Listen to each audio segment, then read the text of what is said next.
Hello, everyone. Thanks again for joining me, Sifu Sylvain Chamberlain, here to help you to study. Our primary component in the practice of Buddhism, studying helps us develop our understanding. Studying helps us develop our understanding so that our understanding can help us gain more conviction, more determination, more of a strong mind toward awakening, to really grasp it and to integrate it into our lives until hopefully we can integrate it so well that we just live in it. Because living in the Buddha mind is when we get completely, fully liberated from any influence, anything that could manipulate us emotionally, physically, anything that could create malaise, disease, suffering in all of its forms, from sadness to things that make us angry or despondent, all of that. Those are all influences from a mind of distinctions that wants to adhere to things. To be completely detached is to be unaffected. And when we're unaffected, we can then see with clarity the amazing beauty of everything, equally, undifferentiated. May not be the perfect word. So here we are at chapter 7. And I talked about in the last chapter, in my discussion, I mentioned hyperbole. Well, chapter 7 makes a very, very, very, very strong point about the three teachings and how in essence there is only one, and that to be attached to either of the other two is to miss the boat, is to stop too early in your progression, because the real Buddha vehicle is this, the Lotus Sutra. And so he's going to hammer on this in different ways several times throughout the Lotus Sutra, as he did in the Innumerable Meanings Sutra. Because human beings are stubborn. When we humans think we know the answer, we just, but I know. Oh yeah, there's more. I know. We just don't hear. We don't listen. We don't absorb new information. We just, if we listen to it at all, we manipulate it. We manipulate what we hear from our eardrum to our brain through enough ego that by the time it hits our brains, same thing. You're just saying it different. Yeah, I know. That's how we are. And they were that way 2,600 years ago. Maybe even more so. Because the people of that time didn't even know how to read and write. And I don't mean they were stupid. I mean their capacity hadn't developed to a critical thinking. Do you see? So all of these sermons that we're reading, they are a very skilled effort to develop those minds and unlock their potential one step at a time, until they could finally get it. But after 40-some years of teachings, a lot of the people that he was teaching thought they'd arrived. You know, "Look, I've been doing this a long time. I know. You don't have to tell me, okay?" but as we've also read in previous chapters, the monks themselves in this audience, this teaching, fully disclosed to Shakyamuni, we thought we had it. We thought we had arrived. We thought we got it. And yet you drop on us this new thing. And here I go with the nose again. Sorry. Man, I'm going to go down in history as the nose rubber, whatever. All right, I'll say nose picker. I'm not picking my nose. It's just tickling me. Something.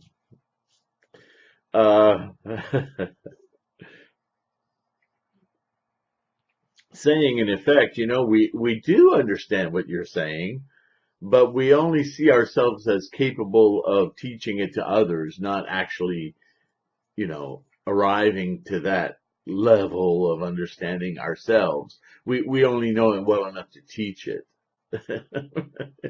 How arrogant is that? It's the same thing. It's just, oh yeah, we hear you. Yeah. We got it though. We may not be able to get it at your level, but we get it and we can teach it. Okay. Is that good enough? No. So this is Shakyamuni's lifelong mission, and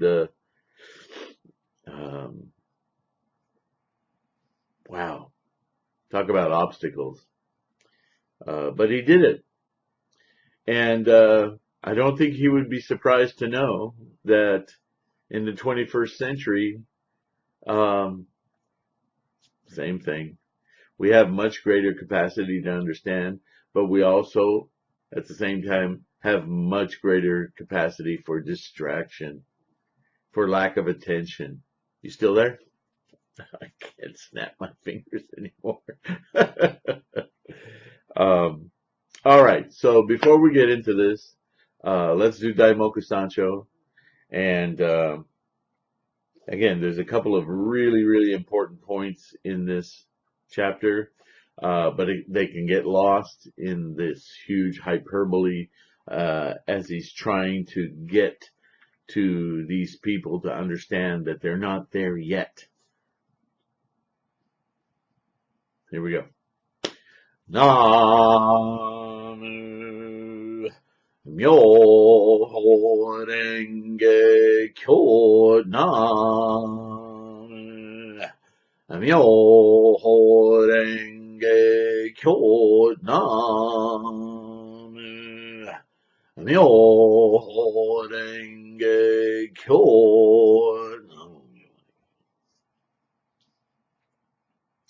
Now I'm going to say something here before I start, because there's a ton of prose in this chapter. And prose is a device he uses when he delivers a certain amount of teaching in his sermon. And then he adopts a prose form, because we all learn differently. And this is, as I was just saying earlier, this is another dimension of what Shakyamuni was having to deal with, realizing that every single individual that not only would be present in hearing his sermon, but in the future who would hear this, or who would hear this second hand, third hand, 50th hand, we all have little different triggers that wake us up to understand something. We can hear even today, you can hear something explained to you 100 different ways. And it's not until you get to the 100th one that you go, oh, now I get it. Well, I don't know why that is, but Shakyamuni understood it as well. And that's why, as much I don't mean to discount the hyperbole when I say it, I just want you to understand that hidden within the hyperbole and the parables and the fables and the repeated examples and the extended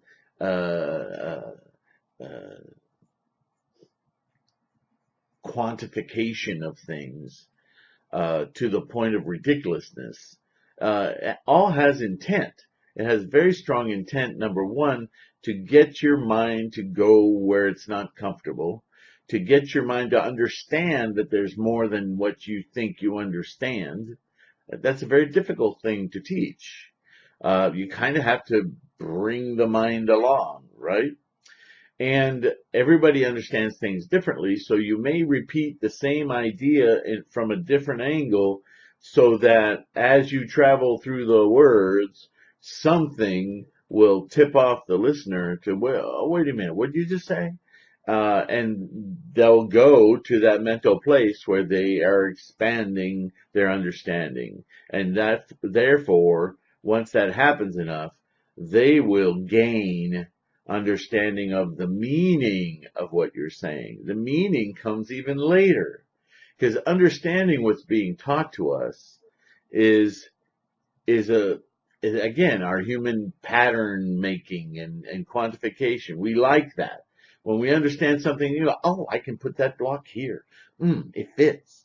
But that doesn't necessarily mean that you suddenly understand what the construction of all those blocks means, what it's leading to. Okay? So this teaching method he calls it skillful means or expedient means or skillful devices or skillfulness. All these different descriptions for what he's saying is, this is why he teaches the way he teaches, because ultimately, even the same person listening to the same information, whose mind slowly is modifying, will hear the same thing a day later, a month later, a year later, a decade later, and suddenly, bing, connect with it. It's just the way samsara is. That's the condition of our human mind. So he has to teach in a way that digs through that. Now, this is an important point because I want you to understand that even though I'm not going to read all of the prose portions, and maybe I'm doing a disservice to you by doing that, but I want you to study too. I want you to read it because in the prose portions, although he dissects exactly what he just got done saying, he dissects and repeats it in a way that every stanza approaches everything he said previously from little different angles, here and there, and the words kind of, they change. Even though he's expressing the same thought, he's saying it differently. And because he's saying it differently, you, me, Bob, Barbara, will all pick up on certain word cues, certain phrasing, certain ideas, through our own samsaric filters. So he's very skillful at doing this. And a lot of times there are little jewels in a stanza of a prose section, that will kind of shock you. I've had the experience where I've read a stanza after reading 30 of them and gone, wait a minute, what are you talking about there? How does that refer to what you just got done saying? Wait a minute. And I'll have to actually go back and reread the previous section, and I will then find something in it. Well, I totally missed that. There it is. But I totally missed it. So the prose section is not just a repetition. It's a very important device in order to, again, explore understanding and deliver and correct and guide meaning, right? Okay. So we start again in our modern translation titled The Parable of the Fantastic Castle City, which I think that title is hilarious, but it does capture, and I'll tell you why later, it does capture exactly what is the core moment in the chapter. However, here's H. Kearns, well, that's the cover I designed for it, but here's H. Kern from the late 1800s, the late 19th century, who translated it, and his chapter title is Ancient Devotions. Interesting. They both see it differently, and you'll see why H. Kern calls it ancient devotion, because almost all of the rhetoric throughout the entire lengthy chapter is about ancient devotion, but it doesn't really, even though that's what it talks about, he doesn't nail the meaning. The meaning of the chapter is contained in the 3 or 4 sentences that, which is why I think the title is funny in a way, because after reading all of this stuff in chapter 7, the crux, the shorthand, the blurb that will remind you of what the whole chapter is about, is the castle city. It's only like 3 sentences, but it does pretty much say, ta-dum, okay? So, the English, of yore, monks in the past, incalculable, more than incalculable, inconceivable, immense, measureless, eons since, nay, at a period, an epoch far beyond. So, Old English, right? But says exactly the same thing as, and you might want to read that one just to get a different, again, we all learn differently. I, myself, my brain's so stubborn, I guess, that I have to read 10 different translations before I can say, yeah, I get it. Okay. The Buddha said to the monks, once in the past, innumerable, unlimited, inconceivable, and countless eons ago, there was a Buddha named excellent in great penetrating wisdom, Tathagata, one worthy of offerings, truly awakened, fully clear in conduct, well gone, understanding the world, unexcelled leader, trainer of men, teacher of heavenly beings and people, Buddha, world-honored one. His land was named Well-Made, and his eon was named Great Features. So here we go again with these visualizations, the mental exercise of the sermon. These are meant to be repeated at home all day long amongst the monks and the lay people and laity. At least once or twice a day, they would be reciting this sermon in the first person again and again and again. So that was the practice then for people to develop their mind of understanding. And so you've heard this rhetoric before, the whole litany. Monks, since that Buddha passed into extinction, a long, long time has passed. Now we're going to describe how long, long, long time it is. Suppose, for instance, that someone took all of the earth in a 3,000 great thousandfold world and ground it into ink powder. Now, how fine is ink powder? And when he's talking about 3,000 great thousandfold world, he's talking about not just this planet, but everything conceivable, all of the heavenly bodies, moons, other planets, stars, all of it. And he's even talking about them that have existed in the past and that will exist in the future. And already it's inconceivable, right? But we're not going to stop there. We're going to take all of that and we're going to grind it down into a huge, inconceivably large vat of ink powder. Very, very, very fine dust. Why would we do that? And then pass through 1,000 lands to the east, dropping one speck as large as a speck of dust, and again passing through another 1,000 lands, dropping just one speck. Suppose he proceeds in this way until he had exhausted all the ink made of that earth. Go on. If you're not lost by now in the enormity of this, it's unfathomable, right? What do you think, he says? All these lands, is it possible even for mathematicians or their disciples to count all of them and know the number of the lands visited? I mean,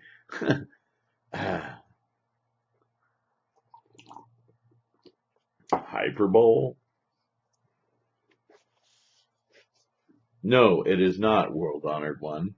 Monks, suppose the earth of all those lands through which that man had passed, dropping a speck, as well as all those lands where he had not dropped any, were ground into dust. Oh my God. Let one speck of dust be one eon. The number of eons since that Buddha passed into extinction until now still vastly exceeds that number by innumerable, unlimited hundreds of thousands of billions of eons. Yet, by the power of the Tathagata's insight, I observe that distance in time as if it were today. Okay. He's not trying. See, a lot of people would read that and say, okay, he's, and a lot of things have been written about the Lotus Sutra as it is the most self-ingratiating teaching of the Buddha, or of Buddhism. They're misunderstanding his example.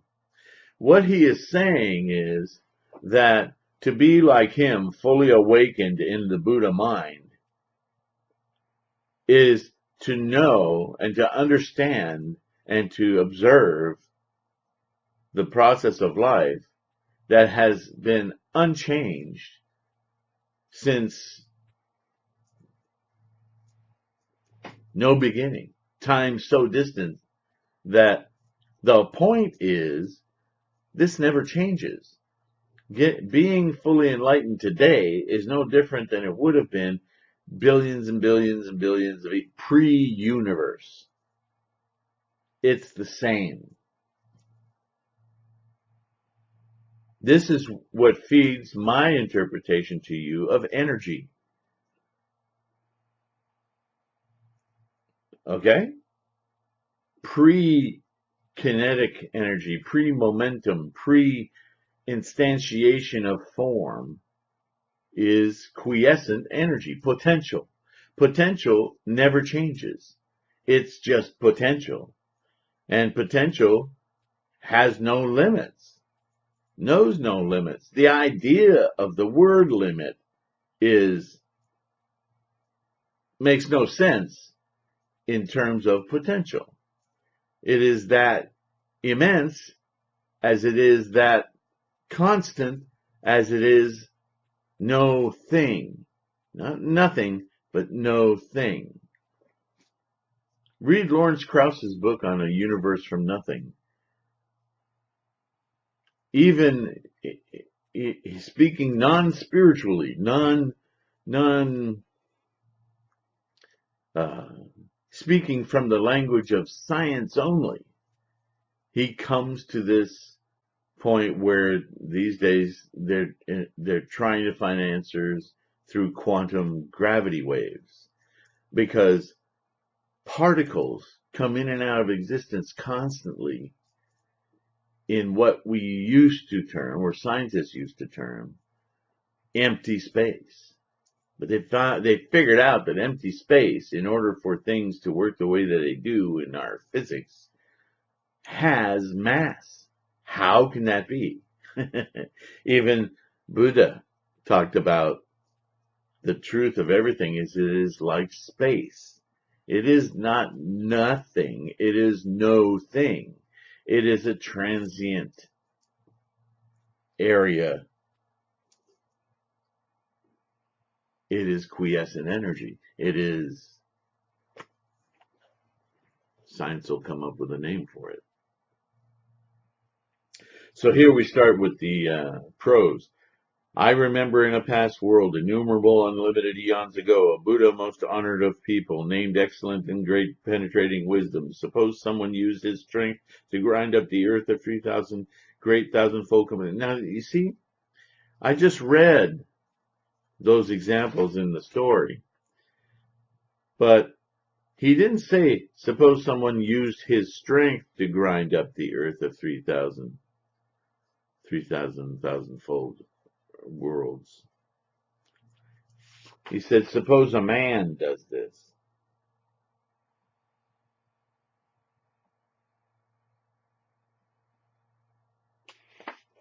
So this is what I mean. They're subtle, and they may just come up because of the way scholars are translating the information.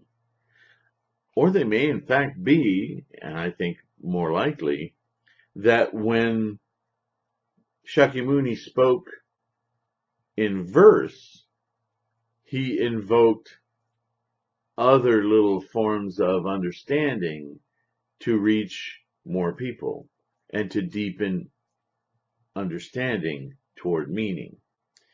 So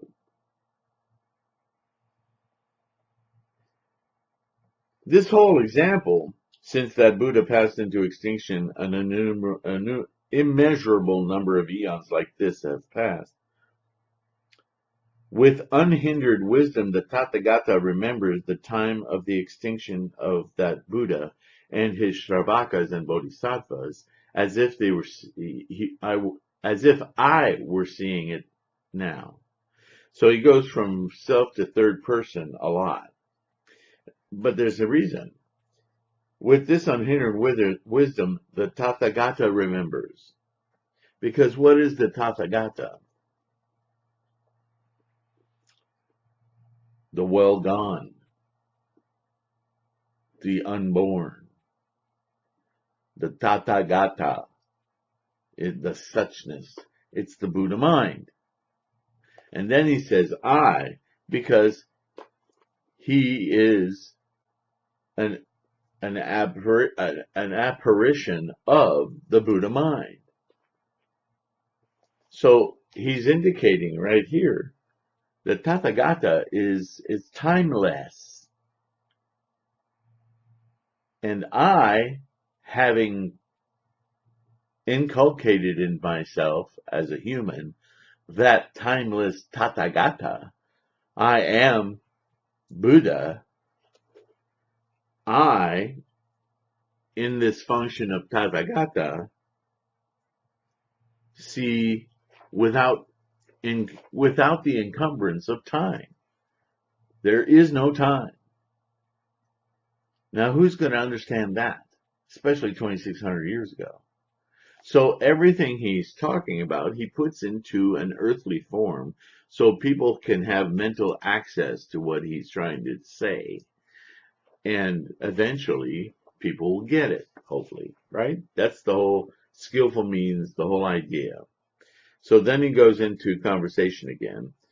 The Buddha, so all of that story so far has been about people understanding that he himself, Shakyamuni Buddha, is a manifestation of something that's without time, and that it's all accessible as I'm saying it to you. To you, you are part of this Tathagata. This Tathagata is your real self. It's the real self, the real entity of everything. The only thing that stands in your way is all of those 3,000 specks of dust. They're not, it's just not real. It's a temporary experience you're having in your mind. That's where you get the illusion to, this life is nothing but a dream. You hear this a lot throughout all different kinds of literature. It's kind of unfair because it makes us think that, none of this is, well, I can cut my hand off and, that it won't hurt me because it's just a dream. There's a tribe they found many years ago, many decades ago, and it still exists, that treats their dream life as real and significant as their non-dream life. It's more like that. It's more like what I do in samsara affects my real life, it affects my, this manifestation. So I will suffer from doing that. Why would you cut off your hand? Now you have to ask a deeper question. To prove that this is a dream? Why do you need to prove that this is a dream? Because you're attached to the things in the dream. You're attached to the things in the dream because you think they're permanent, because you think they are real. So if you challenge that reality, you are creating a thought and an idea and an action. You are creating new energy, new karma. And by executing that karma and actually following through on that action, you will get a karmic effect.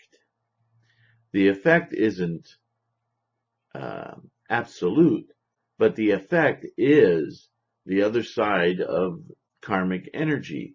Energy produces something, and what it produces falls within the realm of the conditions that that energy or action is taken in.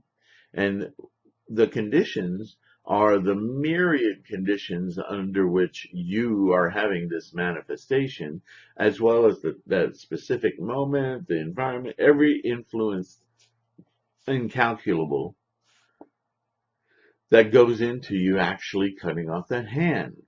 So energy-wise, there is a lot going on. Commitments are being made. Commitments are being made on assumptions. Assumptions made about things that aren't there, that aren't real, they're ephemeral. But the cause still has power. You know, you want to talk about the power of energy? You know, cut an extension cord, bare the wires, and plug it in the wall and grab the extension cord. And you will know the power of energy. Energy is real. Okay? How we use that energy, well, toasters, vacuum cleaners, lighting entire cities, right? Computers. They're all variations of energy, not only in how we use electric energy, but just energy, right? So, the lifetime of the Buddha, excellent, great, penetrating wisdom, was 540 trillion myriads of eons. At the beginning, when that Buddha, sitting at the place of the way, had destroyed the army of the devil, though he was at the point of attaining supreme awakening, the Dharma of the Buddhas did not appear to him then. So for one small eon, and then for 10 more small eons, he sat cross-legged with body and mind motionless. But the Dharma of the Buddha still did not appear. Well, he had quite a long lifetime if he could sit cross-legged. Oh man, talk about your feet going dead, right? The gods of the heaven of the 33 gods had earlier prepared a lion's seat 1 league high under a Bodhi tree so that the Buddha might attain supreme awakening on that seat. No sooner had he sat on the seat than the king of the Brahma heaven had many flowers from heaven rain down over an area for 100 leagues round. Leagues, that's an old term, isn't it? From time to time, a fragrant wind would come up, sweeping away the withered flowers. Then more fresh ones would rain down. So this is all hyperbole, but it's about experiencing your final release. You're leaving the world of attachments. You're setting aside all samsaric conditions and observing from without those attachments and that momentum. Okay. Monks only after 10 small eons had gone by did the Dharma of the Buddhas appear before excellent and great penetrating wisdom Buddha, and he could attain supreme awakening. So this is also, I know I'm skipping some, but you understand why. This is also to explain to people, you can't just eat a protein bar and be enlightened. This is going to take effort, mental effort, a strong mind. In order to liberate living beings, the world-honored one of great dignity and virtue has devoted innumerable hundreds of millions of years to becoming a Buddha. Your vows have been fulfilled. It is extremely fortunate. World-honored ones are very rare. At one sitting, 10 small eons have passed. Your body and arms and legs are still peaceful and motionless. Your mind, always calm and peaceful, is never distracted. You have reached ultimate and lasting tranquility, and dwell at peace in the flawless Dharma. Now, seeing the world-honored one calm after attaining the Buddha way, we too are enriched and joyfully congratulate him. Living beings always suffer and agonize, being blind without a leader and teacher. Unaware of the way to end suffering, they don't know enough to seek their liberation. Through the long night, increasingly they follow evil ways, reducing the number of heavenly beings. They go from darkness to darkness, never hearing a Buddha's name. But now the Buddha has attained the supreme, the calm of the flawless Dharma. Human and heavenly beings, as well as ourselves, are supremely enriched. Thus, we all bow and offer our lives to one of unexcelled honor. Then all these 16 princes, having praised the Buddha in verse, pleaded with the world-honored one to turn the Dharma wheel, saying together, "World-honored one, preach the Dharma, sympathizing with human and heavenly beings, and bringing them great comfort and abundant benefits." Repeating this in verse, they said, verse.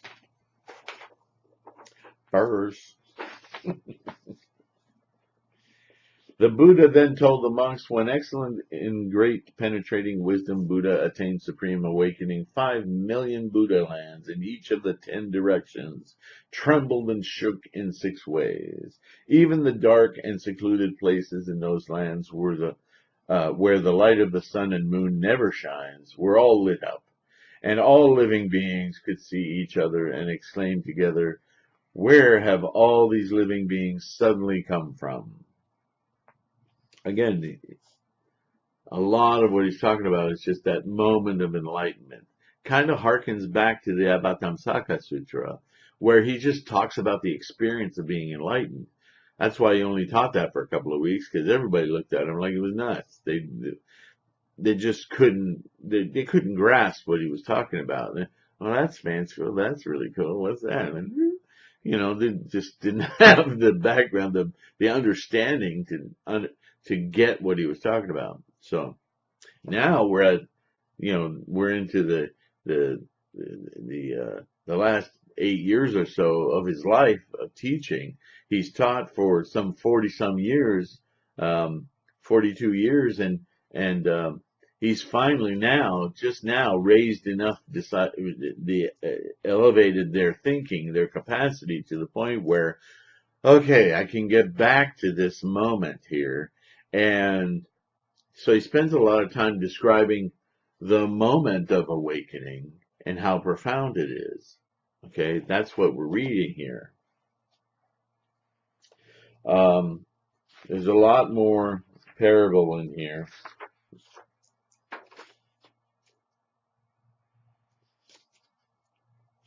Again, huge descriptions of time.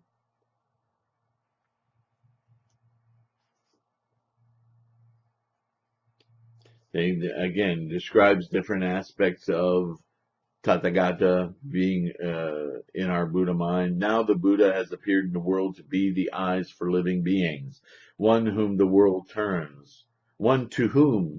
turns, Savior of all, Father of all, bringing comfort and abundant benefits to all. Due to good fortune in previous lives, we now meet the world-honored one. It's still talking about how your perceptions completely change and how you understand being, and the Savior of all, Father of all. This isn't like the rapture at all. This is about perception, self-perception, in a completely new way, a way that words fail. This is why he has to have so much hyperbole and all of these repeated examples to kind of bring the mind around to this unfathomable yet real non-thing. I almost said thing, but it's not a thing. All our palaces are brightly illuminated. This cannot be for no reason. We should look into it. Then all the kings of the Brahma heavens prostrated themselves before the Buddha. This is just amazing information. You should all be in such awe of what your Buddha nature is.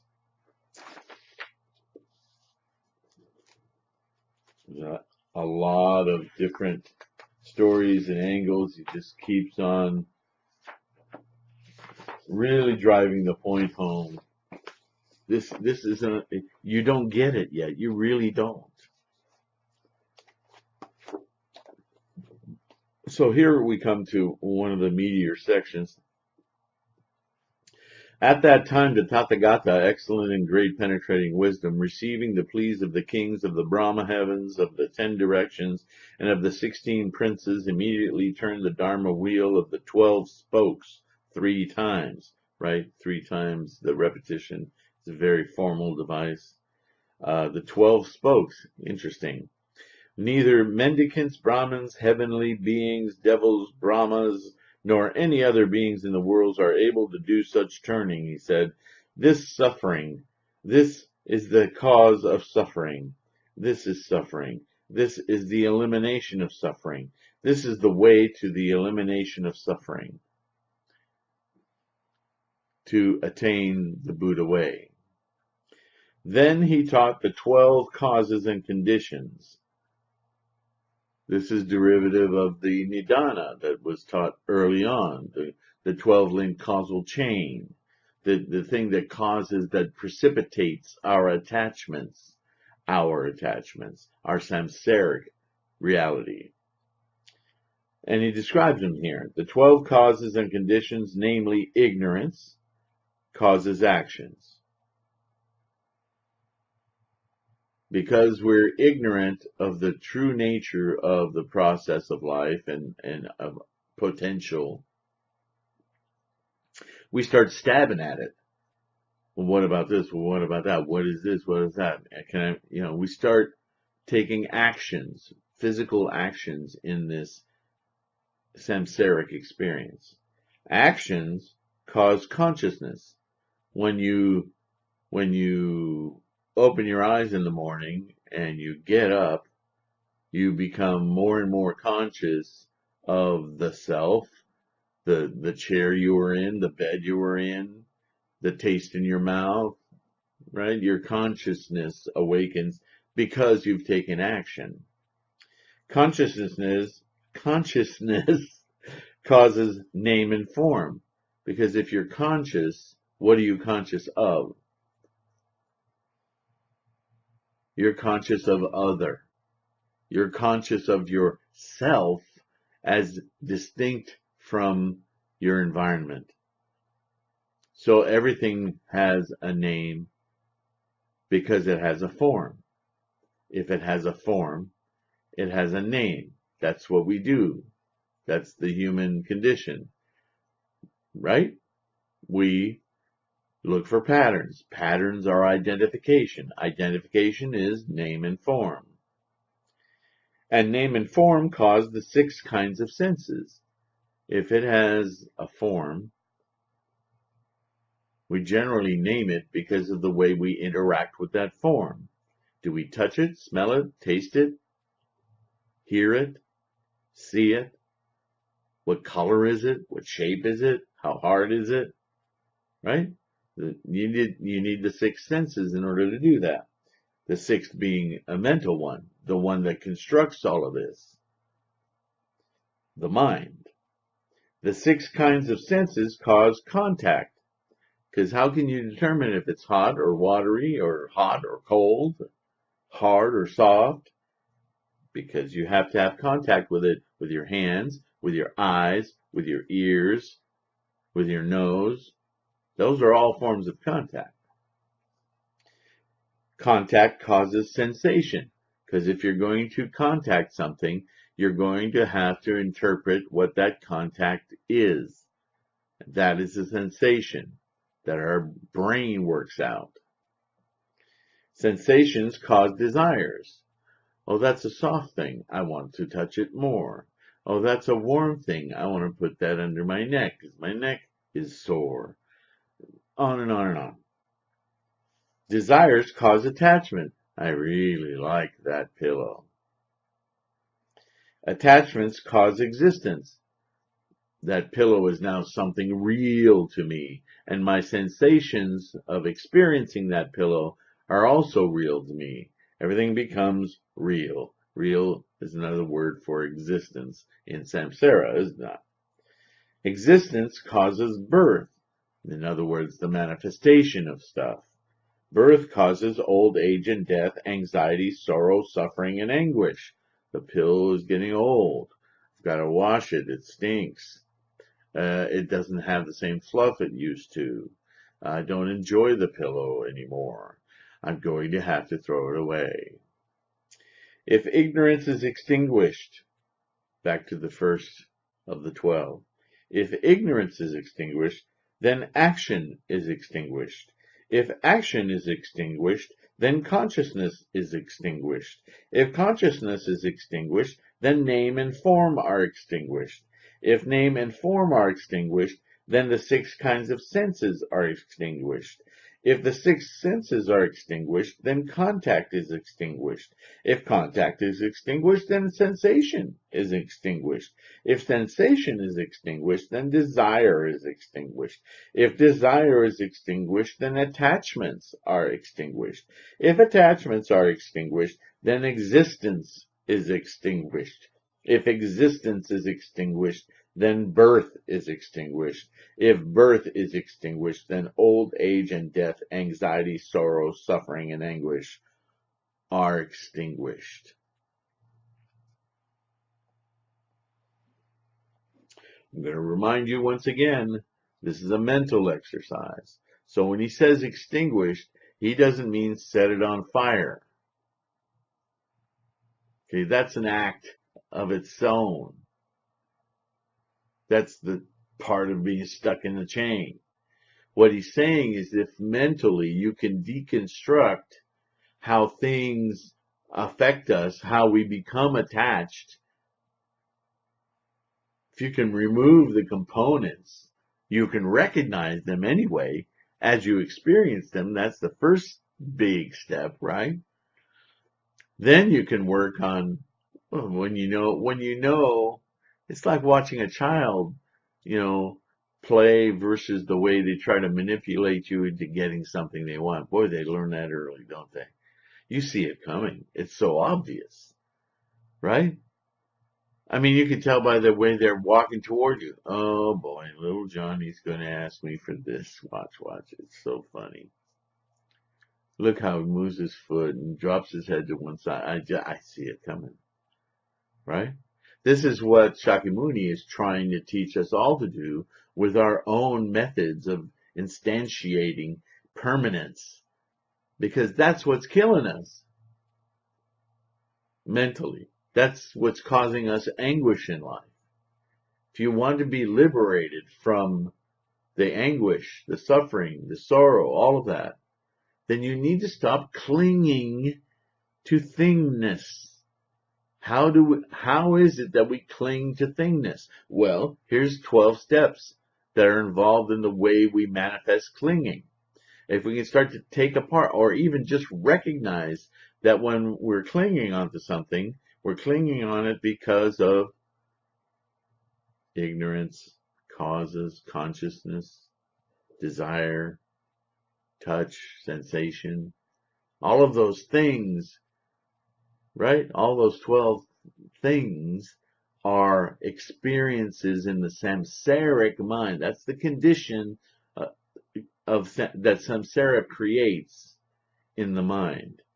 And if we can disassemble it, to the degree that we can disassemble it, we can remove its power, its, like I say all the time, its influence. These are all influences that if you push them back and just don't, they're extinguished from the standpoint that you no longer participate in their illusion. They're not extinguished because they don't exist anymore. They're extinguished because they cease to have control over you. It's like you turn the volume down on them. You ever watch like an action movie or show and turn off the sound? It looks predictable. It looks repetitive. It simply doesn't have the engagement that it did before. And that's just turning down the sound. That's one aspect of sensation, contact, and sensation, consciousness, right? So think of it that way. One by one, you need to turn them down. Extinguish their influence.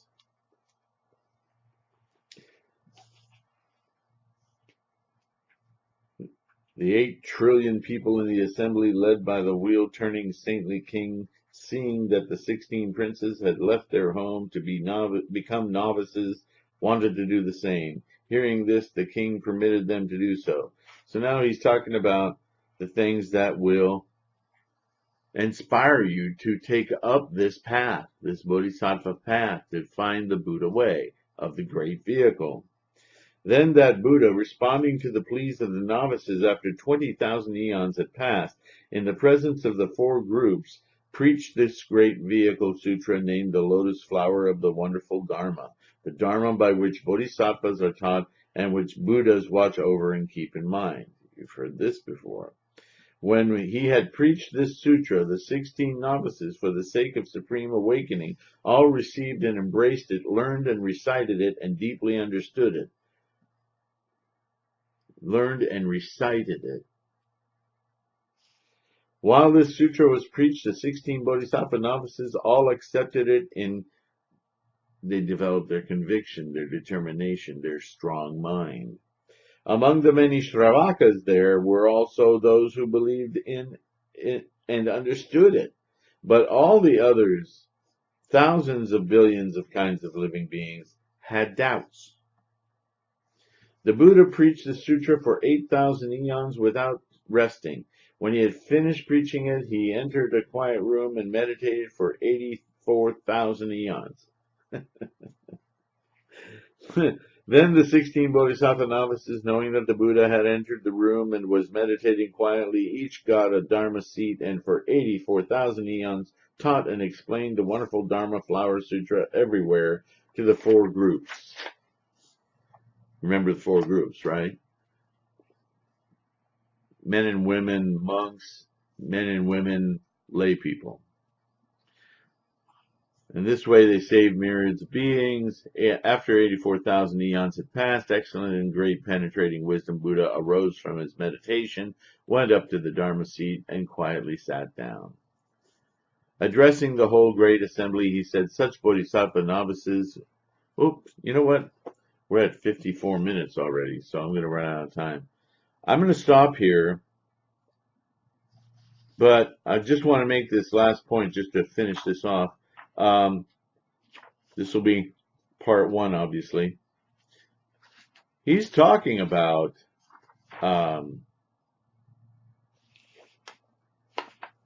this story about a Buddha that's not him. But at the same time, what he's talking about isn't him anyway. It's about arriving at the Buddha mind. And he's saying in this story that this is timeless. All these exaggerations of eons and the great past and so forth, basically describing what he has done in this lifetime, could be confusing. But what he's demonstrating is that I'm not doing anything new. This has always been true. Okay? And on that note, I'm going to end this part 1, and I'll just jump to another video, and we'll have part 2, and we'll get to the next, the main 3-sentence parable that encapsulates this whole thing and brings the hammer down once again on there's only one Buddha way. There are not two. There are not three. So Stravakas and Pratyeka Buddhas, you people that are practicing those things and looking forward to being an arhat, you just aren't fully there. Don't be arrogant.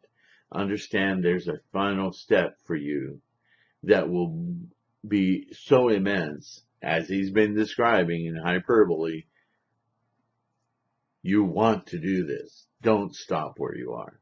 So, without further ado, let's do Daimoku Sancho and end this part 1 of chapter 7.